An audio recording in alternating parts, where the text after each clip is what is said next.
Good morning, Broncos. Happy Thursday. Today is February 4th, and we are ready to start the day.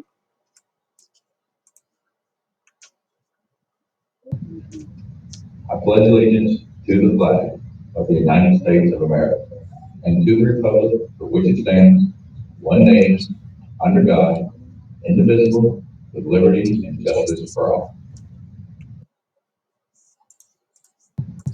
All right, happy birthday to Landon and Abby. It's your birthday. Happy birthday, guys. All right, and remember to wear your mask. Today is an in-person day for our B group, so we'll see you in your mask. It's always smart to bring an extra mask with you just in case. And we have a shout out today for one kiddo, a Best at Brooks Award for Jake E. was responsible. He was helping a first grader get to class. Jake is an intermediate kiddo, and so he took the time out of his morning to take one of our younger kiddos down to their classroom and then headed to class. So, Jake, thanks for being responsible. That is a Best at Brooks Award from our instructional coach, Ms. Elam. Jake, you rock. All right, and here is our read aloud for today. Hello and welcome back to another edition of Sankofa Read Aloud. Today's story is titled The Power of Her Pen, the story of groundbreaking journalist Ethel L. Payne, written by Lessa Klein Ransom, illustrated by John Pera. I hope that you enjoy this amazing story. Ethel Louise Payne always had an ear for stories. Her grandparents' front porch stories of Kentucky cotton fields and Tennessee auction blocks. Her parents' kitchen table stories of northbound trains from sharecroppers' plots. Long past her bedtime, Ethel collected the stories of people who followed a path paved with dreams.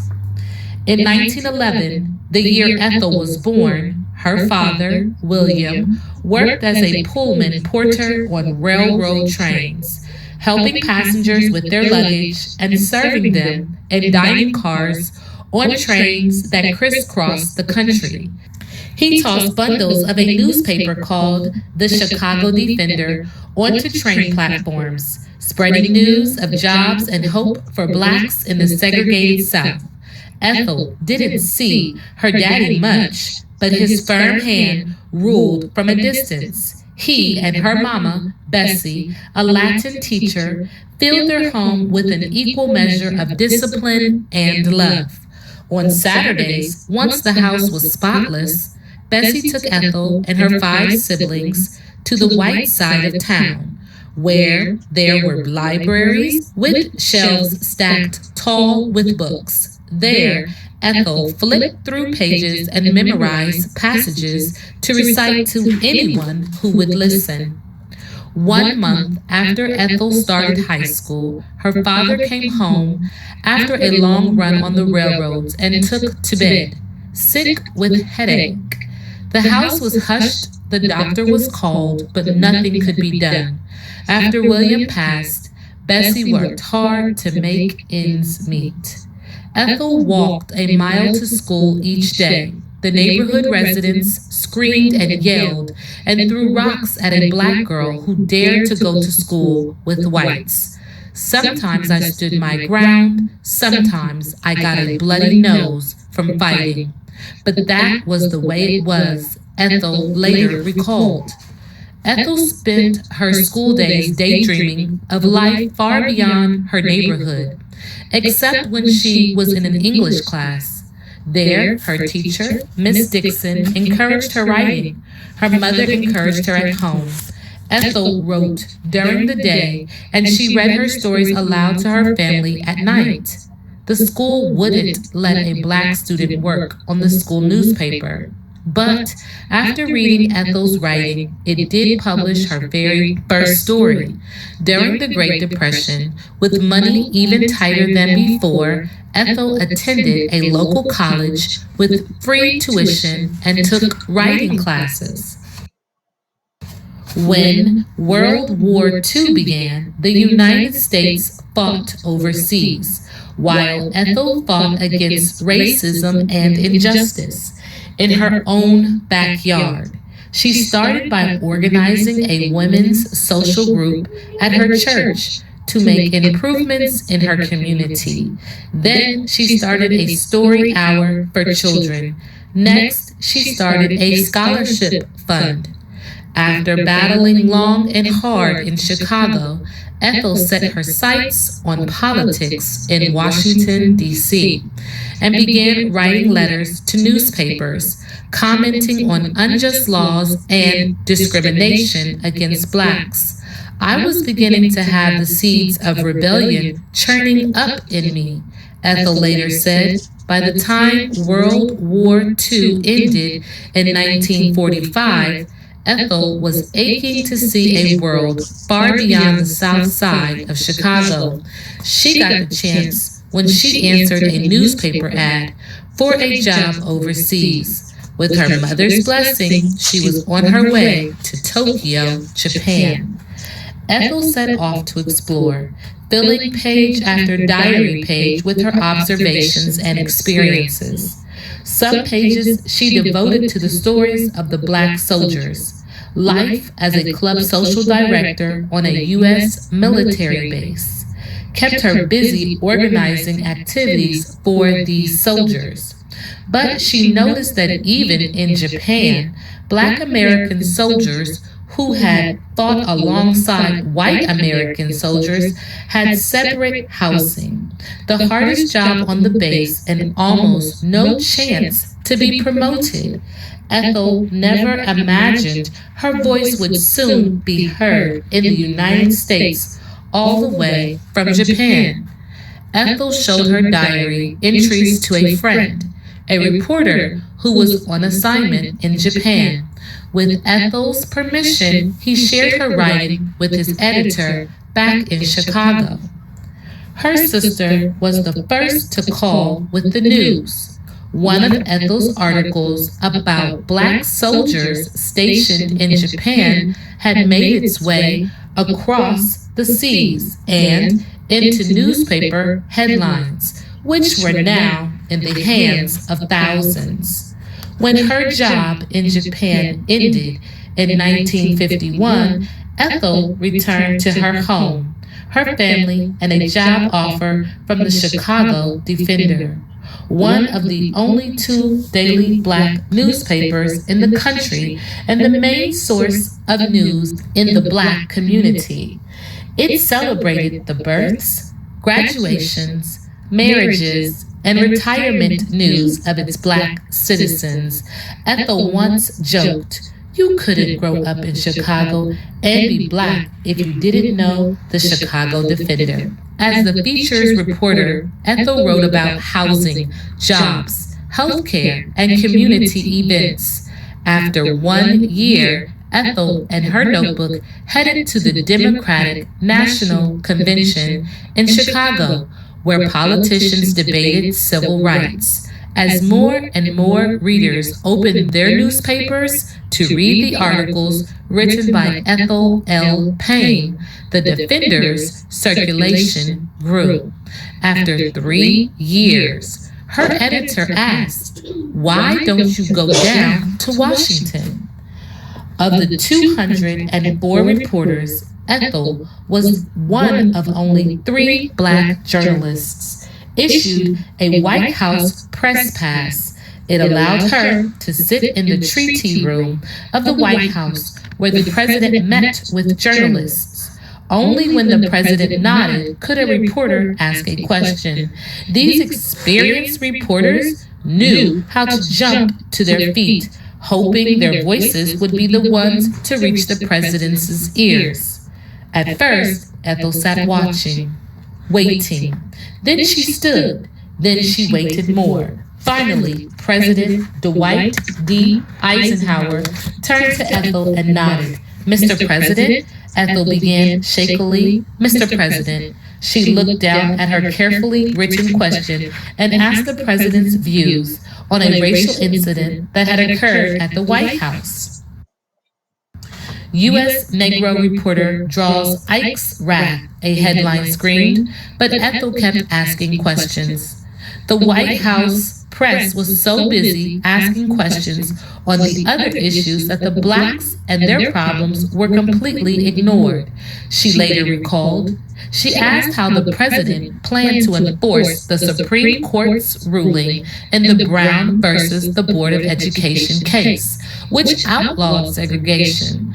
I wish that all the people could understand that we want for our children the same rights as any other human beings, she later exclaimed. When Eisenhower left office in 1961, Ethel asked the young President John F. Kennedy about his civil rights voting record. When Kennedy was assassinated in 1963, she asked Lyndon B. Johnson about the Vietnam War and the Civil Rights Act. And then she asked Richard M. Nixon questions about the lack of blacks in his administration, and Jimmy Carter questions on education. Ethel spent so much time in the White House, she earned the title First Lady of the Black Press. Outside the White House, Ethel interviewed protesters in Montgomery, Alabama, and Little Rock, Arkansas, and marched alongside Dr. Martin Luther King Jr. across the Edmund Pettus Bridge in Selma, Alabama. Somebody had to do the fighting, somebody had to speak up. Ethel later declared writing stories of the protesters' struggles was her way of doing just that. For nearly 5 decades, Ethel fought long and hard to bring attention to the issues that mattered most to her community and became the voice of those who had none. Ethel wrote the stories that the mainstream media refused to. It was her questions to presidents that finally made readers of all races pay attention to the plight of African Americans. Her reporting highlighted their struggle for justice, equal pay, housing, and education. And in her role of informing her readers, Ethel created awareness and activism in the fight for civil rights for people across the globe. Always with an ear for stories, Ethel asked the questions and demanded the answers for people whose paths were paved with dreams. I've had a box seat on history, Ethel once said, and that's a rare thing. Hello and All right, so just a reminder to keep sending your videos of the pledge and your good work. Wear your mask, bring your mask every day, and bring your jackets and be ready to go outside for recess and mask breaks. Brooks blankets are still for sale. Pretzel fundraiser is still going on. Orders are due the 19th. You must have your money prepaid only by check or cash. Teachers, that's for teachers. But you can still order online if you're at home at this website, and that will still be open until the 19th as well. This is all going towards our new playground. So Broncos, remember today and every day, a Bronco is safe, a Bronco is respectful, a Bronco is responsible, and a Bronco cares. Keep working hard. Miss Davis is very proud of all the hard work you're doing. Good morning, boys and girls. This is Miss Henry, your school counselor, and we're going to do some more deep breathing today with one of our deep breathing strategies. The deep breathing strategy that we're going to use today is 5-finger breathing. So we are going to need one of our hands for our deep breathing exercise today. And 5-finger breathing is a great tool to use because you have all the tools that you need right here with you. Very simple way that you can do some deep breathing. You can put your hand right up in front of you and just take a minute if you need to. So remember, when we do any type of deep breathing, this is a tool that we use to kind of reset ourselves, calm our body, and get ready to do whatever the next activity is that we are getting ready to do. So sometimes I like to just do some deep breathing before I get ready for the day. Or if I know that I'm going to have a challenging task that I'm going to have to do, I like to do some deep breathing. It helps get me ready, and then I feel like I am much more successful. So feel free to use any type of our deep breathing strategies, the one that you like the most, whenever you are facing something challenging. So let's go ahead and sit up. We're going to do some 5-finger breathing together. Remember, when we're inhaling, when we're breathing in, we want to feel our air fill up in our lungs, in our chest, okay? And we want to hold it. And then when we exhale, we breathe out really nice and slow. All right, and we're going to just use our hand here, and we're going to trace for our breaths in, up, and then when we breathe out, we're going to go down. So I want you to do this with me. So if you're ready, sit up nice and tall. Feel free to close your eyes if you would like. Deep breath in and out. Deep breath in and out. Deep breath in and out. Deep breath in and out. Deep breath in and out. When you're ready, open your eyes. Relax your body. Thank you for joining me for 5-finger breathing today, and I hope you are able to use this. I challenge you sometime this week when you're having a hard time or when something is going to be a little bit more challenging than you think, try out some 5-finger breathing and see if it helps you. Hope you all have a great day, and I will see you soon.